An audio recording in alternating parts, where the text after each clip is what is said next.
Good afternoon, everyone. Great to be here. Let me start by just introducing myself.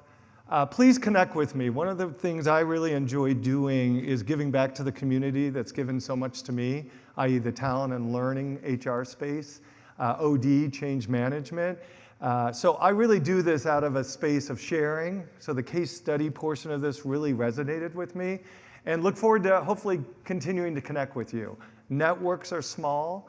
As Ramona said, I've had the opportunity to shift industries quite a bit. It keeps me fresh in the learning space, and my network has activated for me throughout my career, and I would like to pay that forward.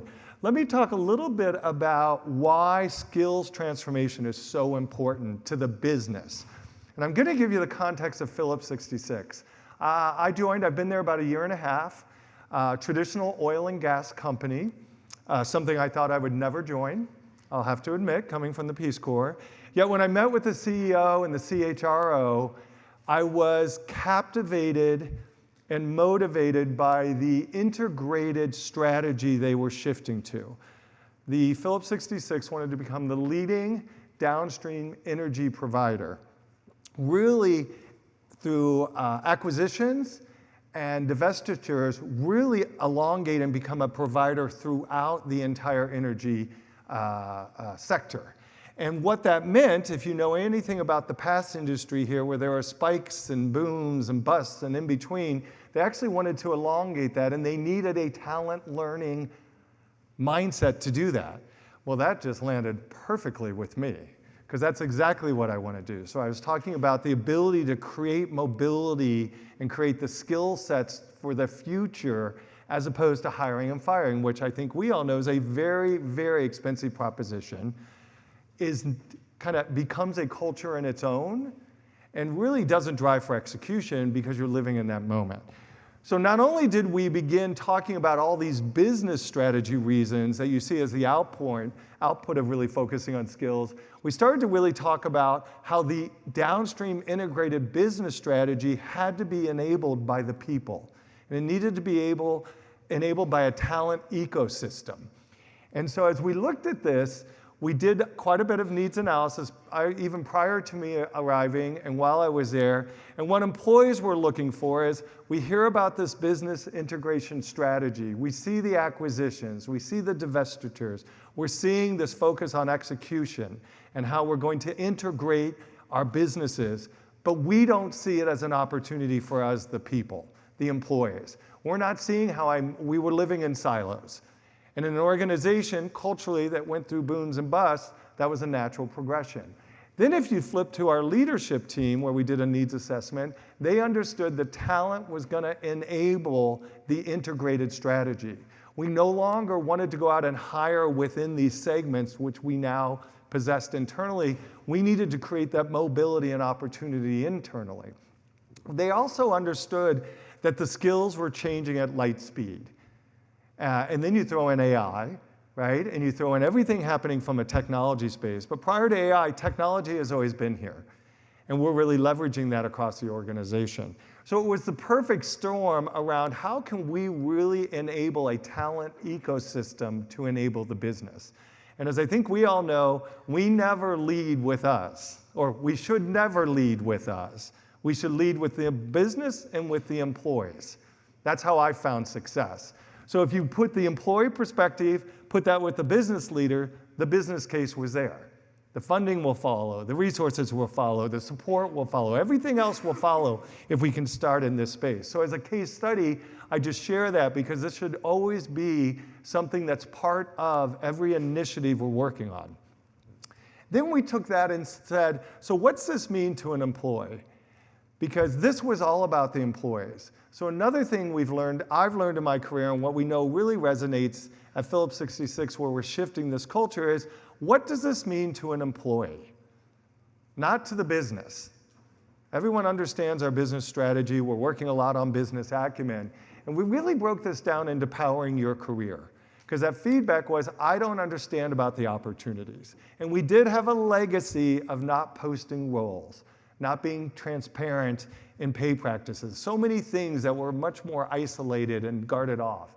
So we really broke this down into the job architecture, the foundation, career framework, skills and development, and skill-based learning. And I'm going to walk through each of these. And you're going to see a real change management lens with which we went through this. So we partnered very strongly with our OD team.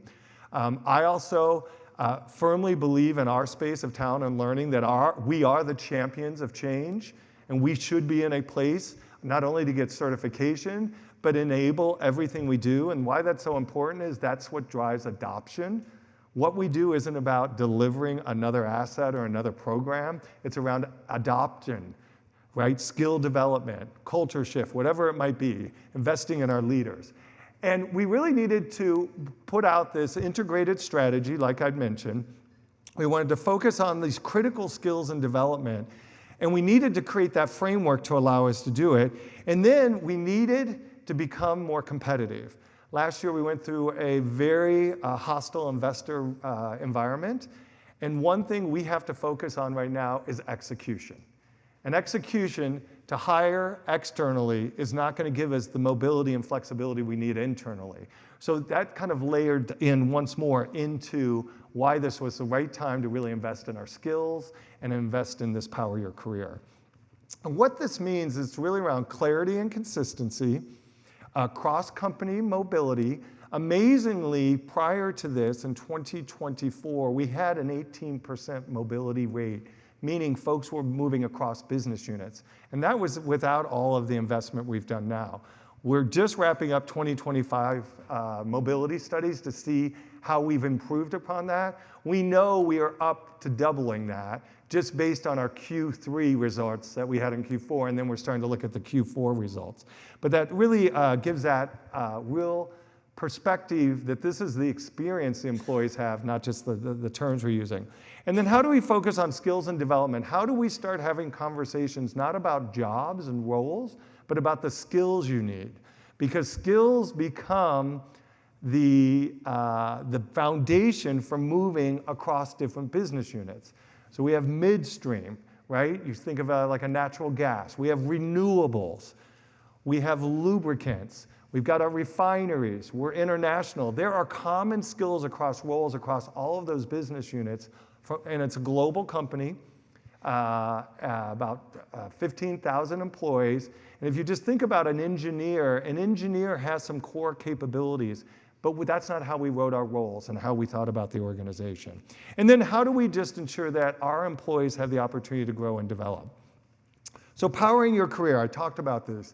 The foundation, and these are some of the slides we actually used within the organization, just to give you a flavor of how we talked about this. But job architecture was around bringing consistency, and it was the foundational blueprint for the org.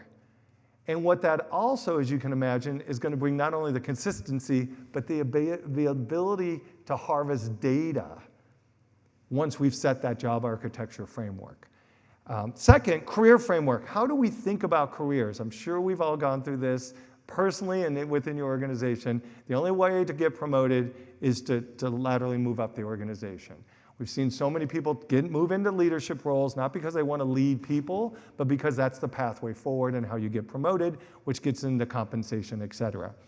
Then we pay and invest in leadership development, right? And all these other practices for those leaders who perhaps shouldn't have been in that space. So how do we create a framework around lattices? How do we create opportunities people to grow laterally through experiences based on the skills they possess and where they're looking to go in the future? And then skills and development. Everything within our ecosystem is now built off skills and development. Skills around job descriptions, skills that we go into the roles you're in, skills as we talk around performance reviews, career conversations, et cetera, and I'll talk a little bit more. And then lastly, how do we shift our learning to be around obtaining skills, not completing classes? Huge shift for my team, right? Where we were very asset-based. We were very much around delivering a number of things versus we're shifting now, what skills and competencies do you now possess? So what I'm really struggling with right now in a positive way is how do you assess that? We don't have the mechanism in place. What we have right now are two-way, a self rating and a manager rating. right? So anyone out there that has solved that or is on that journey, please come find me because I'm trying to figure it out. I'm having lots of conversations around that. But we are an engineering operating company at our core, right? So with that, we need to create the mechanisms in place around assessment, evaluation, however we want to label it. So we're on that journey right now. But skill-based learning is going to be the foundation. So I'm going to go through this work around job architecture. How many of you have done work in the space of job architecture? Great. Okay, so quite a few. So you understand the importance of the platform, right? This brings that consistency. I'll tell you one of we knew it was coming, but we didn't know how hard the resistance would be, was around changing people's job titles. Yeah, okay. I felt it myself, and I thought I was pretty self-actualized and beyond that, but I even felt it. We talked about your external is not your internal. That didn't help, right? It is a shift, and there is an identity that comes with titles, especially if you're in a company that has a legacy long history. So I just share that as something to work through. We worked through it. We acknowledged it. And the critical piece in this was our strategy to our people leaders. We actually started practice labs when we went through, we didn't call it job architecture, we called it powering your career, but around not what is job architecture, but what it means to your employees. It means their title's going to change, and that primarily was the only thing that changed for them. But we acknowledged it, that we brought the people leaders together in practice labs where they practiced amongst themselves to have these conversations. And we touched, I think, 86% of our people leaders 3 months in advance of launching this in real time with it. And that's just a success I think we had because it just was such a tension that was in this space. The other thing was explaining the power behind an integrated job architecture. It becomes that platform that enables, and I'm going to talk about these different functions within our group, HR, but also it allows the business to start enterprise talent discussions because you're now having talent discussions, career conversations across job families, not roles. And that's another mind explosion, I'll say, for our executive team. So we did work with them in practice labs in advance of talent discussions around how do we have talent discussions around job families, not around specific roles. Wrapped into this was the career framework. I mentioned already around promotions, right? That's an entire shift in how you think around your career and your employee's career that you lead. And it also, we need to start embedding all of these skill conversations into our performance reviews, our career development conversations, and our performance conversations. And you still need to talk about outcomes, but they have to be grounded in this skills space.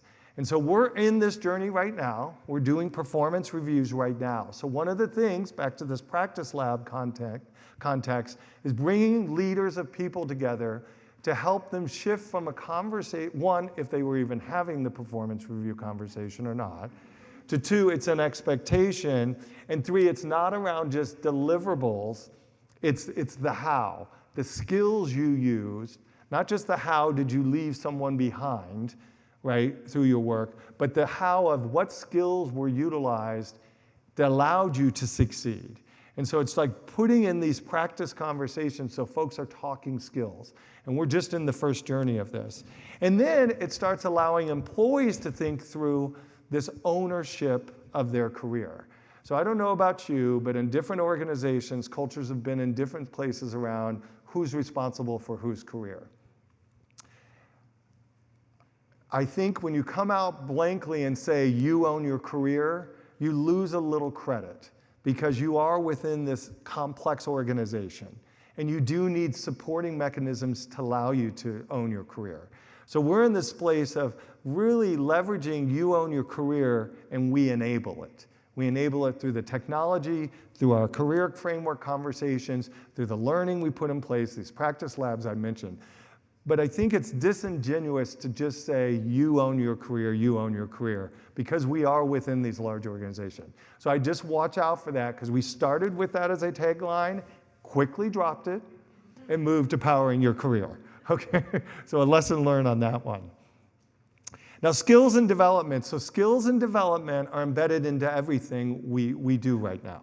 So every role, every job, as you can imagine, has core skills. And every role or job can have up to 20 skills.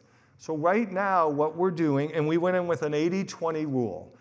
We know 100% of these skills aren't going to be accurate. We did it across our industry, but we know they're not. There's nuances to our culture. We're acquiring, we're divesting, we were part of a larger company that split 13 years ago. So we went in with the 80-20. There was a lot of resistance around this because guess what folks focus on? The 20%. That's all we had as narratives going on. This is when, and you'll see when we share this in the appendix, we activated a stakeholder map and activated champions. We realized we needed business leaders to champion this because this is where it was getting difficult around kind of just the details. As I mentioned, we're an engineering operating safety culture to begin with. It is the core of our business. We cannot ever shift from that. Yet there are elements where you need to shift into 100% isn't necessary.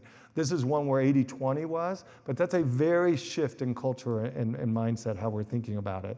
So when we thought about skills and development, it was all around communications through our leaders around the importance of this, identifying those skills, focusing on your top 3 skills, not the bottom 3 that are wrong, but what are the top 3 skills we want you to focus on? And we were able to drive that across the organization, so we brought some continuity. So whether you're an engineer, analyst 1 sitting in one operation or another, we have you sitting across 5 different, including headquarters, we identified where we felt there was going to be alignment to our success in 2025, 26, and 27. So the people leaders were equipped to understand and have that influential conversation around what skills should you invest in perhaps to develop you. But we also let it in this practice lab to say, but let the individual choose, because this is their choice for the first time. So we overlaid for the first time late last year, there are enterprise skill sets, right, across business functions that could allow you more opportunity to grow versus just your individual skills. So that was a cultural nuance we went through. And then lastly, we went into how do we enable all this skill-based learning? How do you ensure people have access to learning and development that leverages a platform that personalizes your learning based on how much and how often you access it? So think of Netflix, right? Think of something that's personalizing the learning, and now we're shifting from a static LMS to a platform, a learning experience platform that embeds everything in that compliance safety space, because that's the core of us, but also is bringing in social learning, TED Talks, articles, videos, as well as instructor-led content. So all those practice labs I talked about are now all accessible from Learning Central. And so the more you participate and work in this system, the more it starts generating more content for you. So I'd mentioned we had, let's identify your top 3 skills you want to focus on. We ensured those were available through all of our content providers into the system. But we also really indexed on these enterprise skills and responsibilities. So worked up with our executive team, and we identified 3 enterprise skills this year. They're AI, right? Business acumen, I mentioned we're going through a lot of transformation. We just went through a very turbulent last year, so understanding our business and the interconnectedness was going to be critical. And third is business acumen, AI, and continuous improvement. I mentioned at the top, we are an organization that went through highs and lows. We did high hiring, lows laying off. We want to move to a culture of continuous improvement, where we're embedding org design and org change into the muscle and fabric of the organization. So we have sponsors of each of those, so you can imagine finance, technology, and then we have an Office of Continuous Improvement, our strategy group.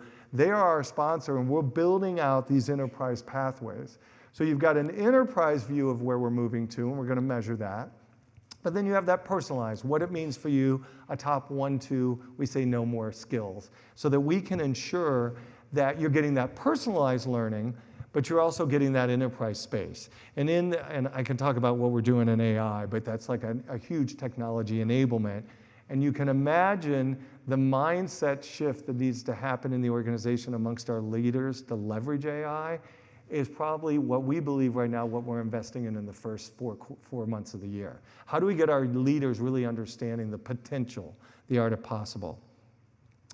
And then to end, and then I want to open it up to questions, Q&A and conversation, what's working, what's not working, as a case study is, powering, this really is around the individual, but how does that drive the integration strategy of our business?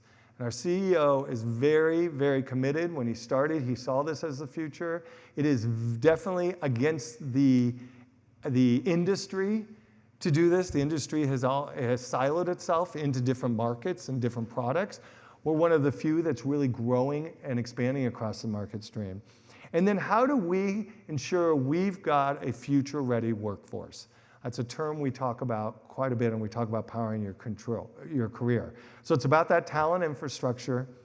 It's how do we ensure we're shifting this conversation of your career at P66 and how we want to invest in you and allow you to invest in your growth here, and enhancing your growth through your skills. And then ultimately, it's around mobilizing that talent strategy. How do we have very specific conversations around our talent mobility? How do we create rotational assignments? We're doing a lot in early career development. How do we ensure we don't have to go out and hire mid-year career traders in the commercial space?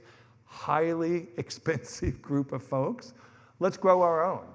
And we're doing that right now. We're doing that within our finance organization, but really shifting this into a grow your own, kind of mobilizing talent and creating that possibility.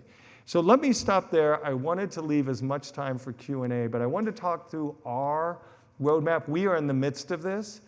Like I'd mentioned, it's all about the employee and how they can power their career with all these mechanisms and levers that we put in place to ensure we had the right infrastructure that's now going to allow us to measure it, because that's what our business leaders are going to want to know. Not only from a talent mobility, but also from a skills harvesting, the data of what is it that our people are most interested in and where are they seeing opportunities to grow, and then begin comparing that where we see that future workforce need is. So thanks so much, but what questions do you all have? Yes? I'd love to understand how are you then bringing that down to the frontline workers? Oh, here comes a mic. I'd love to understand how you all are bringing that down to the frontline workers, right? You talk about the executive staff and maybe those in the corporate office, but then how are you bringing it down to manufacturing, production, keeping everything running while also investing in training in people, which is hard to do at the same time? Absolutely. So that people leader is critical. So we invested the most time into the people leaders. A separate initiative we have going on in our refineries, which is about 60% of our workforce, is we are going through a process, we're digitizing all of the records and digitizing all the content. So that frontline is kind of they have access into all of this, but we've really shielded them from the larger, this communication, and it's really focused on your qualifications and skills, right? What certifications, qualifications do you need to be an operator 1, 2, 3, 4? And we're investing same strategy and philosophy, but we're handling it very differently. So we piloted that late last year at 3 of our sites. We're rolling it out this quarter to the other 3, and we've got 3 more. And it's really around how do you maintain your qualifications and certifications. And then that gives you mobility within your site and mobility as we bring in that consistency across our 9 locations. So it's still within the skills, talent, mobility, but it's really customized to them because they're working in a place of qualifications and certifications. It's really asset verification and skill verification. Absolutely. As opposed to learning paths that get you there, it's testing and bringing that. Exactly. And we've got a platform where now for the first time the leader has visibility to the status. So Phil, you're a certified in this, your certification's coming up in 6 months. It used to be my team's responsibility to do that. I was just like, that's not good use of our, can't believe I just did an eye roll, but I did it. That was not my poker face, but I was just like, I'm in safe crowd. But we're now giving line of sight into that, and then where the future needs are going to be to the supervisor, the people leader, which embeds into a career conversation. So we're kind of taking a more groundswell approach within the field operations. Have you found that work? Yes, Yeah. definitely, and also just consistency across the organization. Yes. So you said 3 refineries moving into others. We're all learning how to turn a wrench the same way. We're all learning how to verify skills the same way. Yeah, so very consistent to those 8,000 employees, consistent to the kind of 6,000 on this side, but the same outcomes around talent mobility, strategy, job architecture. They've gone through everything. It's just showing up very unique. And that's the one thing I've learned. You've got to meet the business where they are. Because if we come over the top, it's not going to, it's just going to land flat. But great question. How about others? You mentioned a rotation, and I wonder how you are managing the rotations at a leadership level across different business units for that cross exposure. How long are your rotations? How are you managing the backlog of work that happens that everybody's like terrified to do rotations because we can't lose that person, therefore we can't expose them to new things, therefore we don't grow them. So how do you manage that? So we're doing it at 2 levels. And we're early in this. So we're piloting it now. So I wouldn't say we've solved it, but 2, we took critical roles across the business. Engineer analyst is one of those. That's a consistent role across 5 different parts of our business. That's an opportunity where we're doing a small rotation.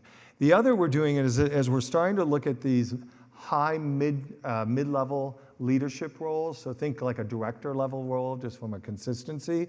We're starting to put in expectations with our HR business partner and our talent acquisition group that we populate it with leaders outside of that business unit. So a director of operations excellence at refinery now will have at least one external, meaning within our midstream, our lubes, could even be HR, it could be corporate legal, at least one candidate that is coming from that pool of candidates. So we're kind of, once again, we're managing it that way. We haven't had a lot of pushback around, the ramp time, what's going to happen if talent moves on. But I think it gets back to where we started was the leaders understand the integrated business strategy has to be built from an integrated internal strategy. And we were not, we were siloed. But we're moving on that journey now. Yeah. Other questions? I'm curious about your HRIS integration versus your LMS and where the HRIS is pulling in those resources. Do you still offer internal trainings that are through an HR or through an LMS? Basically, I ask because we have struggled with connecting employee data in the way that I think that you're connecting it in terms of directly matching those skills. And I think people are also scared of losing the ability to vet what we're putting in front of employees. Yeah. So curious about how much control you have over the resources that you're providing, and then also how you're balancing external resources with what you're offering internally. Sure, so we are integrating the external internal. So that's a kind of a hiccup we had late last year of like, how do we ensure that they're both integrated? So they are all available through Learning Central. So we have solved that integration. I will tell you, I was just walking down the hallway and I saw up on one of our boards, access this at the Learning LMS, and I was like, oh my gosh, no. So we're still learning, but I'm a believer, if you wait for perfection, business has moved on. So I don't get upset about it. I just raise it, take a picture, and say, hey, let's clean this up. So I think you need to be in that space where you can. And then we're working closely with our HCM and all the data source integrations. And actually, a recent conversation was whether I wanted to move into more of that ownership role. I don't think it's the right space for me, just based on my experience and the value I bring. But we're moving into that. We are having a lot of conversations around how to ensure that our partners are talking together and playing in a space that's in support of us. And we've kind of got the learning side figured out, and now we're working into the HCM piece. So we're making it work, but it's clunky right now. But it's on our roadmap, and it now needs to be on their roadmap. Because my view, right or wrong, is when I as a client come to our partners, I usually am thinking about the next product you can launch. I know I'm not the only one I sit in this community. We're all struggling with the same things. So I feel like it's I should share because it's helping their product roadmap. And that seems to have worked in my experience. Now, some of these are just so complex, but we're on that journey right now. Yeah. Thank you so much for sharing your experiences. We are launching with Eightfold on Monday. Oh. And so this was super timely to Okay. learn from your experiences and also the lessons learned, the hard lessons learned. I empathize because we also are learning them in real time. One of the things that we've learned is around some of the territorialness of managers, especially because we become increasingly flat over the last 3 years. And so when we talk about mobility, managers get defensive about like, well, maybe I won't be able to backfill this person if they leave me. And so can you tell us more about double clicking on the manager training? You mentioned you spend a lot of time with the managers. So how have you managed to change the mindset before you introduce the tool to them? So you're speaking my language. We believe mindset, skill set, tool set.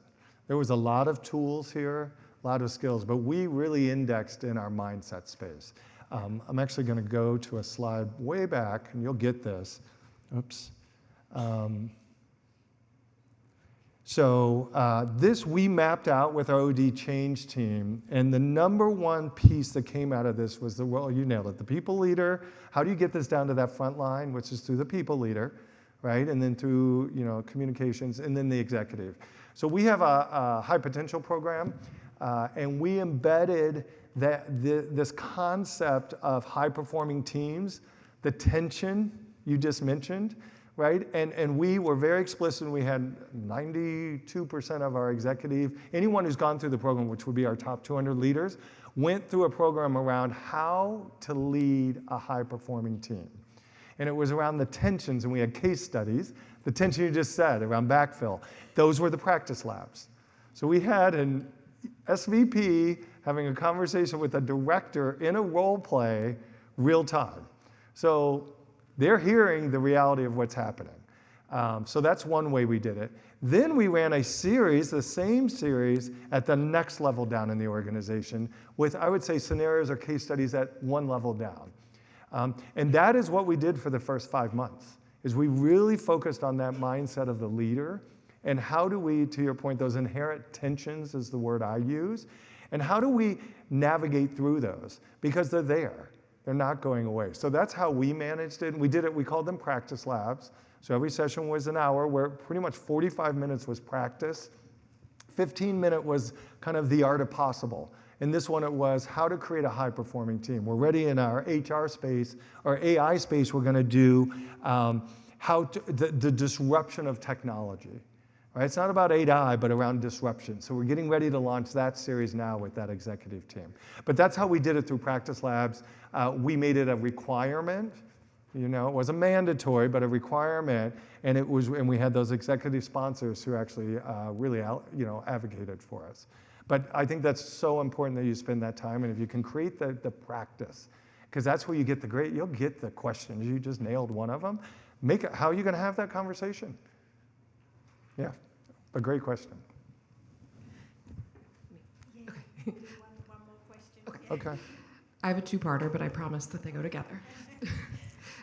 When you talked about those really heavy, big buckets of work that you went through, career architecture, frameworks, job architecture, all those sorts of things, were you doing those in a sequential manner, or were you overlapping those? I'm just trying to think of how you brought people along in that journey. And the reason that I'm selfishly asking this question is we're nearing the end of job architecture and career framework and trying to launch into skills, trying to figure out what the best way is to really get that groundswell that you talked about to go from one area to the next.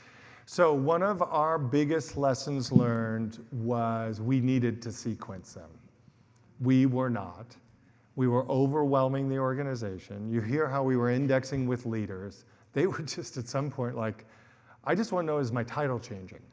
Right, and we're like, that's, wait, there's so much more going on. So you definitely, absolutely want to sequence. We were able to bring in a project management team that sequenced it. We did not slow down. So when we started this last year, we built out the talent management lifecycle, and we really mapped a lot of this to that. And then the other thing we held present while we built this was the end user experience. What did they need to know when they needed to know it? Because one thing we found out early on, when we were talking up here, going through, what's happening? Is my title changing? How do I access learning? If I want to apply to a job, does anything change? So we definitely made them sequential, but we really made it very tactical to the audience around that end user experience, which you can imagine was very difficult because we had so many platforms and so many systems integrating that we almost got stuck in ourselves, if that makes sense. So we got to a very good point mid-year to talk about what's the user experience. Not the technology, not our messaging, things like that. But we definitely layered those in, starting with the job architecture work. And the job architecture field kind of just slips right into career kind of framework, because all of a sudden jobs are changing. How do you promote? How do you go into promotional philosophy? But we worked through that. And then the skills we dropped late last year. And then Learning Central didn't launch. It was ready to launch in January. We didn't launch it till November, because it needed to be the mic drop, right? And what was great is we didn't even really communicate it, but we've been talking about it, that already 52% of the salaried kind of desk population has already accessed Learning Central, and we haven't even driven them there yet. It just happened more organically, and now we're through enhancements and things like we're going to drive them there. So I hope that's helpful. But definitely sequence them, but don't slow down. But think through that employee experience, either at a leader or the employee, because they want it simple. They want it very simple. They don't want to know all this philosophy and strategy. They don't care about job architecture. They really, oh, my title's changing, right? And then we work through that period. So great question. All right. I think that is it. Thank you so much for the opportunity.